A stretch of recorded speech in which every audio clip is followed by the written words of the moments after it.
Vamos.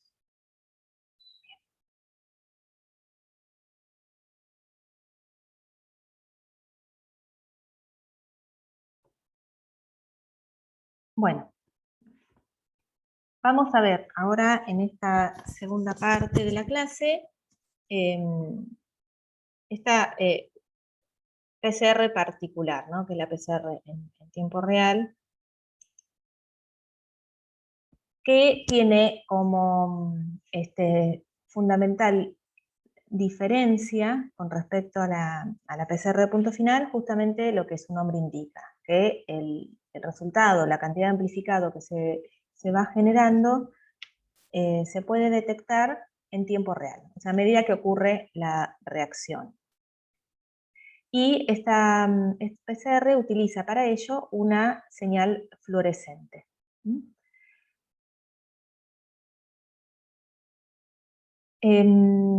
Algunas de las otras ventajas, aparte de esta que tiene esta técnica, es que el ciclado suele ser más rápido, no requiere el procesamiento post-PCR de los productos, es decir, por ejemplo, no necesitamos correr un gel para ver el resultado de la reacción.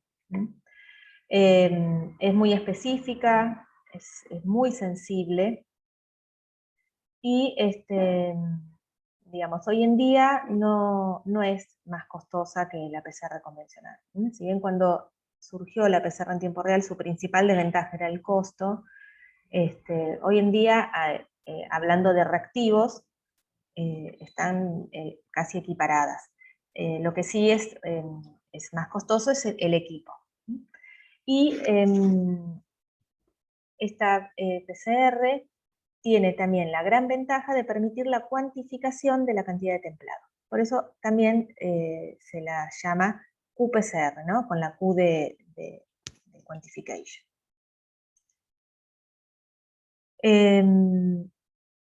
Bien, ¿qué desventajas tiene? Bueno, que no todas son ideales para el ensayo multiplex, porque hay distintos tipos de PCR en tiempo real. El equipamiento costoso, que ya lo dijimos, y bueno, que hay que tener como un conocimiento especial en esta técnica para poder estandarizar y diseñarla. Bueno, entonces, como les dije, esta técnica se basa en la fluorescencia que se genera, que es proporcional a la cantidad de templado que se va sintetizando. Hay dos modalidades de esta PCR en tiempo real. Una es mediante el uso de intercalantes, típicamente el Cybergreen, y la utilización de sondas de hibridización. Vamos a ver un poco cada una de ellas.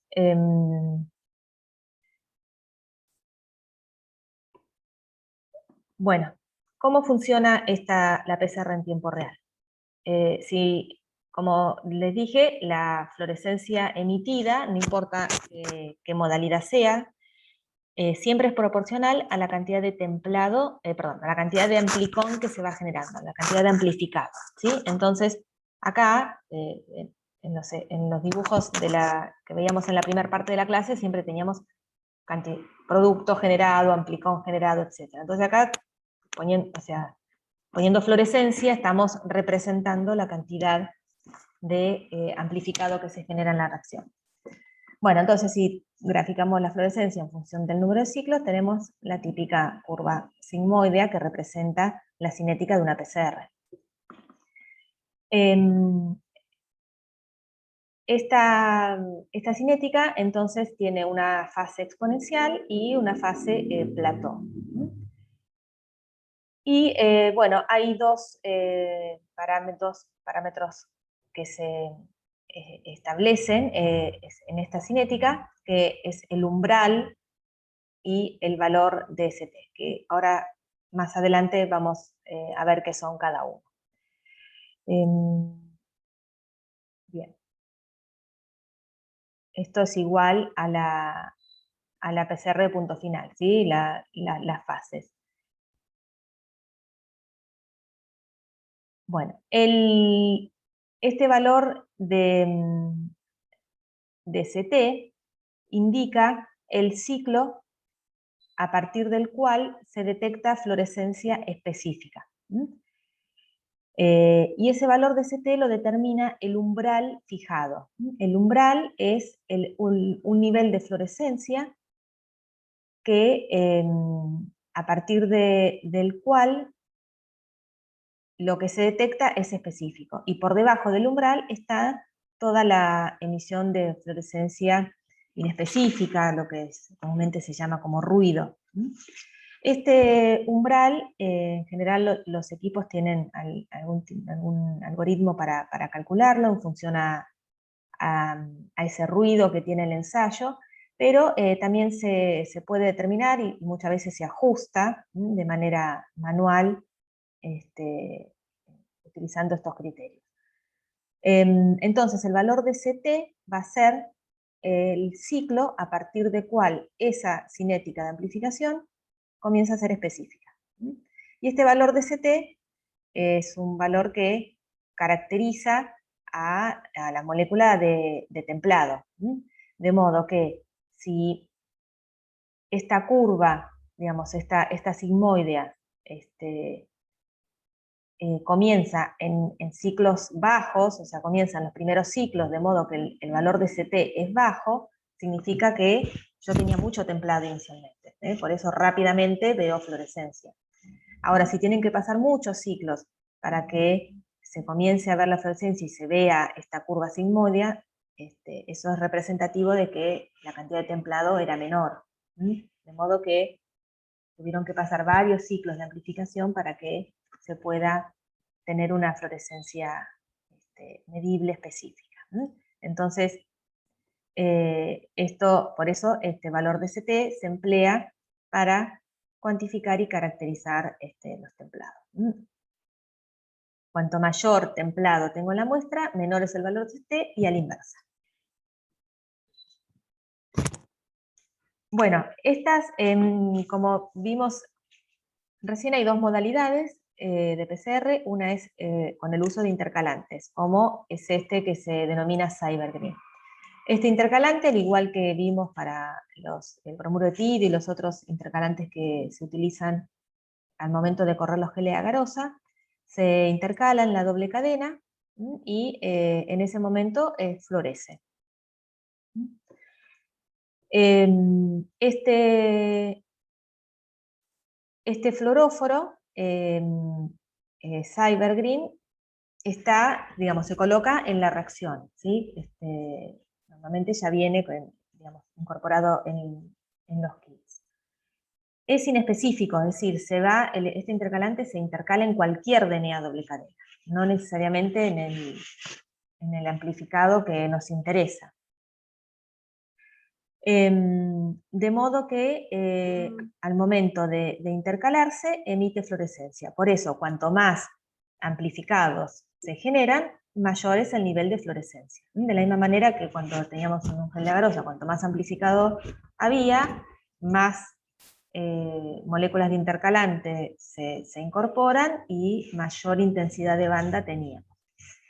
Ahora, como este intercalante no es específico, entonces para poder determinar que la amplificación que vemos, esas curvas que vemos, se corresponden al producto que nos interesa, en las PCR que se utiliza Cybergreen, llevan un paso posterior que se denomina la curva de disociación o curva de melting.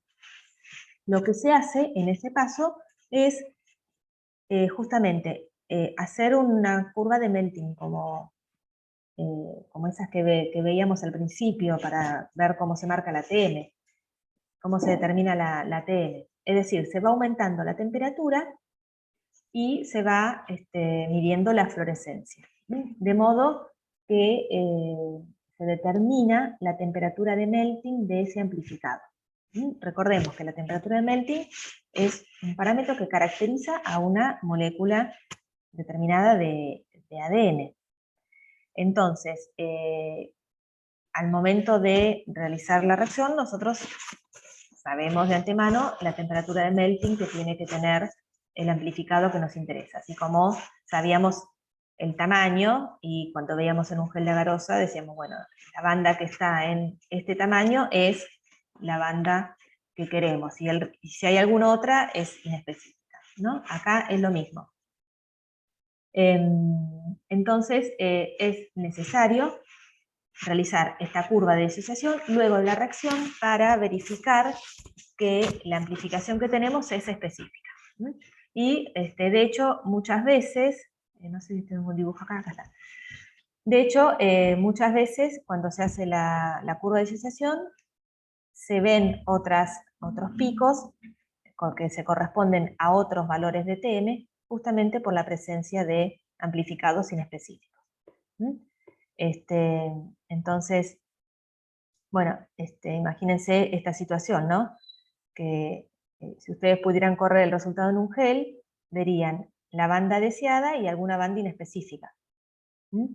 Entonces, eso se traduce en la PCR en tiempo real con curva de disociación en la obtención de estos picos que van a determinar la TM de los amplificados que haya en esa reacción. Siendo que el producto deseado es el de mayor peso molecular, entonces, bueno, es el específico es aquel que tiene la mayor temperatura de melting. Y el otro es un producto inespecífico.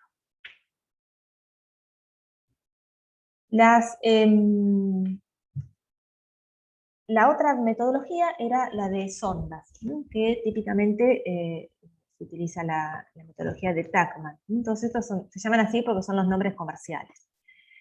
Esta tecnología utiliza un fenómeno que se llama FRET, ¿no? Que es la energía, la transferencia de energía por resonancia fluorescente. Este fenómeno de FRET es una interacción que depende de la distancia entre dos moléculas. Entonces, la energía de una molécula se pasa a la otra. Típicamente, nosotros tenemos una molécula, un reportero que emite fluorescencia, y otra molécula que se llama quencher que la absorbe, la captura. Y eso ocurre mientras están próximos. Cuando el reportero y el quencher se separan, entonces este quencher ya no ejerce ese efecto y el reportero puede emitir fluorescencia. Entonces, bueno, este fenómeno es el que se aplica en este tipo de metodologías con sondas hidrolizables. Bien.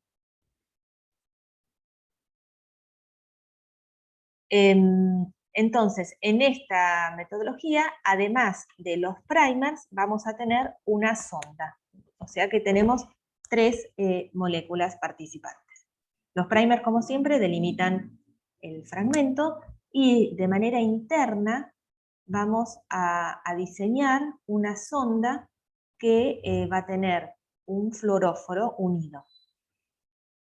Entonces, al momento del annealing de los primers se van a pegar donde correspondan y la sonda también. Por complementariedad se va a ubicar en la región, una región interna al fragmento que vamos a amplificar. Esa sonda tiene que tener algunas características. Una es que la TM tiene que ser mayor a la de los primers, para asegurar que se pegue y se quede pegada, ¿sí? Tiene que pegarse con mayor fuerza. Bueno, hay algunas cuestiones con los nucleótidos que pueden estar presentes, y siempre tiene esa sonda. En un extremo tiene un fluoróforo y en el otro extremo tiene un quencher. Como la sonda tiene un tamaño que no supera los 50 nucleótidos, los 40 en realidad, eso garantiza que el fluoróforo y el quencher están cercanos. Por lo tanto, cuando la sonda está intacta, el fluoróforo no puede emitir fluorescencia. Bien, ¿qué pasa entonces? Imagínense, tenemos la reacción, la doble cadena se separa, van en el primer paso, en el segundo van a hibridizar los primers y también la sonda, ¿sí? La sonda siempre es interna al fragmento que vamos a amplificar. Una vez que hibridizan los primers, la polimerasa empieza a trabajar. Empieza a sintetizar a partir del primer y llega un momento que se encuentra con la sonda. Cuando se encuentra con la sonda, lo que hace la polimerasa es utilizar su actividad exonucleasa y la destruye, la rompe, ¿sí? Cuando la sonda se rompe, el fluoróforo y el quencher se separan, y en ese momento el fluoróforo emite fluorescencia. Ya no existe ese efecto de quenching, y el fluoróforo va a emitir fluorescencia que es medida por el equipo, ¿sí? Entonces, bueno, esta es la misma explicación, ¿no? En el momento inicial, si unen primers y sonda, cuando la polimerasa trabaja, la hidroliza con su actividad exonucleasa, y eso permite que se genere fluorescencia, que es lo que se mide. Una de las ventajas que tiene esta modalidad es que permite hacer reacciones multiplex, porque nosotros podemos diseñar sondas, o sea, podemos diseñar reacciones multiplex, es decir, set de primers y sondas para las distintas cosas que queremos detectar en la misma reacción, pero cada sonda le podemos colocar un fluoróforo distinto, de modo que cuando se realiza la reacción, dependiendo la fluorescencia que estoy midiendo, puedo determinar el amplificado que se está detectando. Así como antes en la PCR punto final diferenciábamos por el tamaño del amplificado, acá se puede diferenciar por el tipo de fluoróforo que se está detectando. Obviamente, en estos casos, los espectros de emisión de los fluoróforos tienen que estar bien separados. Podemos elegir los fluoróforos que tienen espectros que se superponen en parte de sus espectros, sí. Porque eso nos va a dar cosas mezcladas, inespecíficas. Bueno, pero esto es una de las grandes ventajas que tiene esta metodología de Tacman. Bueno, esto es justamente lo que les decía, ¿sí? Fíjense, estos son los espectros de algunos de los fluoróforos más utilizados. Por la zona del verde están estos FAM y Cybergreen, que bueno, justamente, ¿no? Porque su nombre lo indica. Entonces, si queremos hacer un ensayo multiplex, entonces, bueno, podemos elegir FAM en una sonda y no sé, elegir TANRA o 6.3 en otra, ¿sí? Porque va a tener un espectro, o 6.5 esta en otra, fíjense, está bien separada, ¿eh? El espectro verde con este violetita casi no se superpone. Bueno. En la PCR en tiempo real tenemos algunos términos que son como bien característicos, ¿sí? La curva de amplificación ya la hemos visto, es esta curva sigmoidea que representa la fluorescencia emitida en función de los ciclos de la reacción. Hay un número de ciclos iniciales en los cuales no hay fluorescencia detectable, ¿sí? Eso es lo que se denomina la línea de base. O sea, hasta acá no hay fluorescencia. Pasando la línea de base, entonces ya comienza a emitirse fluorescencia. Y luego tenemos, como vimos, el umbral, que es ese valor de fluorescencia límite a partir del cual comienza la detección específica. y el valor de CT, que es el número de ciclo, en el cual la fluorescencia obtenida supera ese umbral.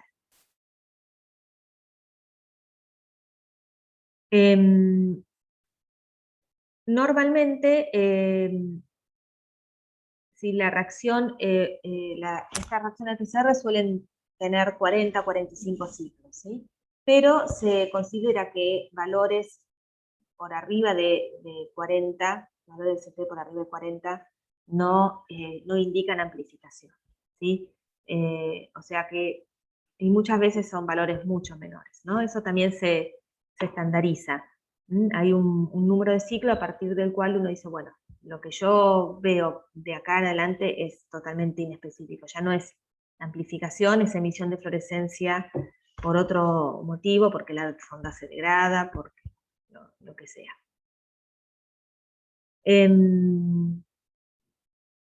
Bien, entonces, y una muestra cuyo, cuyo CT está 3 ciclos antes que otra, tiene 8 veces más templado, ¿sí? Eso asumiendo que la eficiencia es del 100%, o sea que la reacción es totalmente eficiente, ocurre eso, ¿sí? Cuando comparo dos muestras, si ellas difieren en un CT de 3, significa que una tiene 8 veces más templado que la otra. Y, bueno, típicamente si difieren en 3,33 periódicos ciclos, una muestra tiene 10 veces más templado que la otra. Eso ahora más adelante vamos a ver que lo volvemos a utilizar. Bien, entonces esta PCR nos va a permitir cuantificar de manera absoluta. Y para cuantificar de manera absoluta necesitamos una curva de calibración, tal como vimos para proteínas, con los métodos colorimétricos. Acá también se requiere construir una curva de calibración, que se realiza con diluciones seriadas de un templado cuya cantidad, cuyo número de copias es conocido y es certero. Entonces, con ese templado se hacen diluciones, de modo que entre un estándar y el otro haya un factor de dilución de 10, por ejemplo, que es lo más usado, pero también se puede usar de 2 o de 5. Y se grafica, una vez que terminó la reacción de PCR, se grafica el CT obtenido de esos estándares de la curva de calibración en función del logaritmo de la concentración de esos estándares, porque eso es un dato conocido. Y eso nos da una recta, que es la que se utiliza para cuantificar por extrapolación, tal cual como hacíamos en otras cuestiones de proteínas. Entonces, esto se ve de esta manera. Nosotros vamos a tener curvas cuyo CT va a diferir, esperamos, si son diluciones en base 10, esperamos que su CT difiera en 3,33 entre un estándar y el otro, y luego entonces se grafica el valor de CT que se obtiene para cada curva, para cada estándar, en función del logaritmo de la concentración. Y eso, bueno, nos da una recta, y a partir de, obviamente, de la ecuación de la recta, entonces podemos calcular la cantidad de templado que tiene una muestra. ¿Por qué? Porque junto con esta curva de calibración vamos a tener el valor de CT de la muestra que nos interesa cuantificar. Entonces, con ese valor de CT, a partir de esta recta, calculamos la cantidad presente. Que la cantidad, digamos, la podemos expresar de distintas maneras, o sea, dependiendo qué es lo que usamos como curva de calibración. Podemos usar, por ejemplo, ADN, un plásmido de cantidad conocida, y entonces vamos a expresar en, no sé, nanogramos microlitro o número de copias por microlitro. Pero a veces se tiene, la curva se construye, qué sé yo, con material genético obtenido de una bacteria o de un virus, y lo que conocemos es la forma de cuantificar ese microorganismo, ¿no? Como puede ser unidad de formador de placa por mililitro o unidad de formador de focos por mililitro. Y también con ese valor se puede hacer la curva de calibración. Bueno, ¿qué esperamos de esta curva? Bueno, acá tienen un dibujito que representa de forma más clara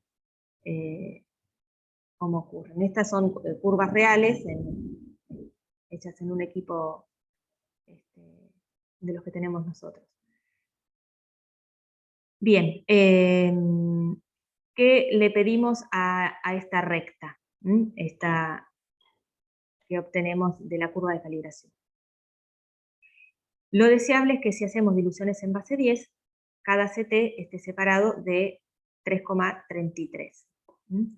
Y ese valor está dado por la pendiente de la recta. O sea, si la pendiente de esta recta es lo más cercano a 3,33 periódico, más, digamos, es el mejor ajuste de la curva de calibración. Y por eso, en función de la pendiente, se determina la eficiencia de la amplificación, con esta fórmula, ¿sí? 10 a la menos 1 sobre la pendiente. El valor aceptado está entre 90 y 105% para la eficiencia. Si obtenemos una eficiencia que está fuera de ese rango, bueno, sería preferible ajustar las condiciones y no utilizar esa amplificación para cuantificar. Y bueno, también se espera que el R cuadrado sea superior a 0,99, ¿no? O sea que haya un ajuste casi perfecto de los puntos a esta ecuación. Bien, bueno, esto habla todo un poquito de lo mismo. Y bueno, entonces, ¿para qué podemos usar estas PCRs? Para cuantificar, por ejemplo, organismos genéticamente modificados. Entonces, se hace una PCR en tiempo real, multiplex. Fíjense que tenemos una sonda con un fluoróforo FAM y otra sonda con un fluoróforo BIC. En esta reacción se amplifica el gen blanco, que puede ser un gen que me está indicando que ese organismo es transgénico, y con la otra reacción vamos a amplificar un gen endógeno. Por ejemplo, en este caso, si estamos viendo si plantas de soja son transgénicas, bueno, será un gen propio de la soja. Y bueno, entonces, de esa manera, esta PCR siempre debe dar amplificación, porque es lo que nos garantiza que estamos poniendo material genético en la reacción. Y esta, bueno, dará positivo, o sea, detectable o no detectable, dependiendo si el vegetal es o no transgénico. Bien, otra forma de cuantificar utilizando esta PCR es de manera relativa. Y la cuantificación relativa se usa fundamentalmente para ver expresión génica. Es decir, si un gen se expresa más o menos en diferentes tejidos, individuos, en diferentes técnicas, tiempos, perdón, etc. Lo que hace la cuantificación relativa es, no utiliza una curva estándar, por eso es relativa, sino que normaliza y relativiza el valor que se obtiene de amplificación a controles internos, a genes endógenos. De modo que uno dice, bueno, este gen tiene 2, 3, 4, 10 veces más expresión que este otro, o en este individuo hay tantas veces más expresión de ese gen que en otro, bueno, lo mismo con el tiempo, etc.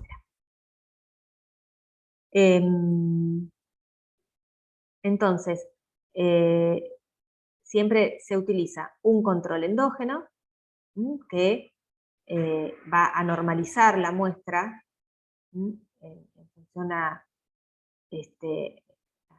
un montón de variables relacionadas básicamente a las técnicas, y un gen de referencia contra el cual comparamos, ¿sí? Entonces, típicamente esto es un gen de lo que se llama housekeeping, o un gen interno que tiene expresión constitutiva, y de modo que entonces al hacer la cuantificación relativa, siempre decimos, tengo tanto más que el gen de referencia que elegimos.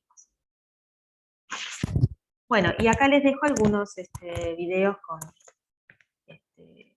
cuestiones de PCR que si quieren verlos están bastante didácticos. Bien, y el último ejemplo que lo voy a mencionar levemente porque después cuando estén los seminarios, un seminario siempre es de PCR digital para profundizar esto. Bueno, es esta PCR, ¿no? Que se llama PCR digital, que esta PCR tiene la característica de realizar la cuantificación absoluta. O sea, es la que realmente realiza cuantificación, o sea, permite la cuantificación absoluta. De manera general, esta PCR en lo que se basa es en hacer una partición de la muestra en, por ejemplo, gotitas, ¿no? Un gran número de gotitas que garantizan que en cada una de esas partes en las que se dividió la muestra haya una molécula, máximo una molécula de templado, o sea, 0 o 1. Entonces, cada partición, cada partecita de estas en las que cayó 0 o una molécula de templado, se convierte en una mini reacción de PCR. O sea, en cada una de estas partes se realiza una reacción de PCR. De modo que lo que se hace al finalizar la reacción es contar cuántas de estas partes tienen amplificación.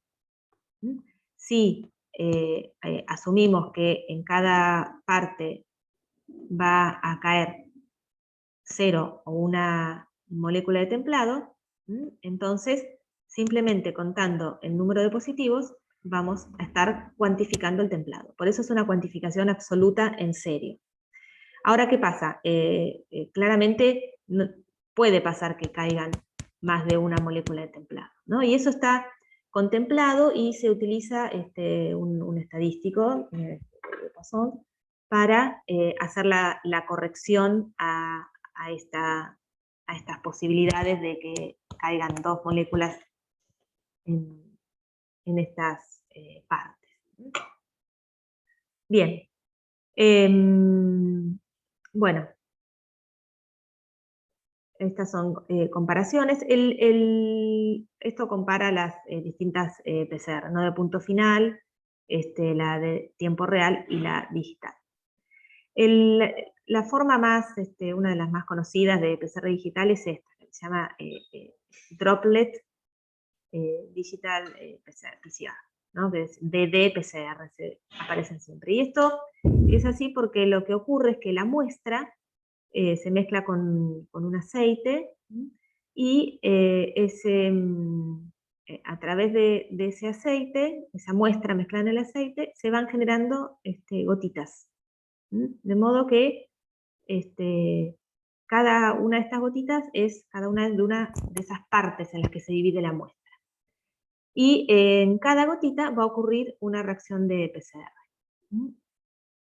Entonces, lo que se hace luego es justamente contar cuántas de esas partes tienen este resultado positivo.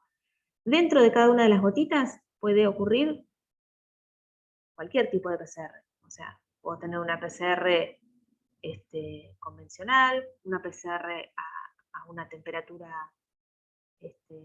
fija, que se llaman isotérmicas, puedo tener una PCR con fluoróforos. O sea, lo que cambia de esto es, bueno, la metodología en relación a la partición de la muestra. Pero bueno, esto lo vamos a ver en mayor profundidad en los seminarios. Y hay una más, pero esta es la última seguro, es la amplificación isotérmica. La amplificación isotérmica, como su nombre lo indica, ocurre a una misma temperatura. Es decir, ya no tenemos esos 3 pasos de desnaturalización, hibridación de primers y síntesis, sino que la síntesis y la amplificación ocurre a una misma temperatura. Eso, bueno, tiene obviamente las ventajas de simpleza y de quizás no requiere un equipamiento tan sofisticado. Hay distintos tipos de PCRs isotérmicas, quizás la LAMP la han escuchado nombrar porque, bueno, hoy en día con lo de COVID también se han desarrollado algunas PCRs isotérmicas. Y esta PCR LAMP en particular, que se llama así por su sigla, es una amplificación isotérmica mediada por Lux, ¿no? Es una PCR que tiene un diseño muy difícil porque lleva muchos primers, y esos primers se diseñan de manera especial porque la secuencia de los primers tienen regiones que hibridan en distintas partes del fragmento a amplificar, ¿sí? Imagínense que este es el fragmento que nos interesa. Fíjense cómo las distintas partes de los primers tienen que hibridizar con estas distintas regiones que están marcadas. O sea que el diseño de los primers es como súper importante y es lo más complicado. Entonces, esta PCR, esta amplificación, porque en realidad no se le llama PCR, esta amplificación tiene una etapa no cíclica en la cual algunos de los primers empiezan a hibridar. Una vez que hibrida el primer, se realiza la síntesis y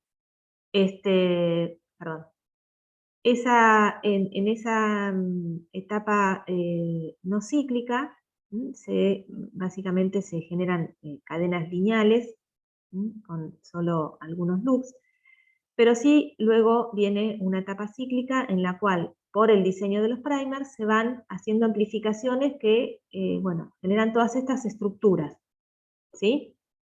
Y eso, bueno, es lo que termina dando la reacción, ¿sí? Un montón de amplificados con estas estructuras.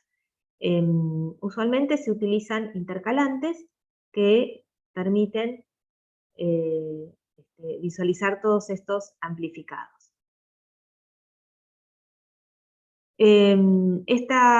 Bueno, ¿cómo ocurre esta reacción? En general, la temperatura es 60-65 grados y tiene una polimerasa especial que tiene una actividad ¿no? De strand displacement.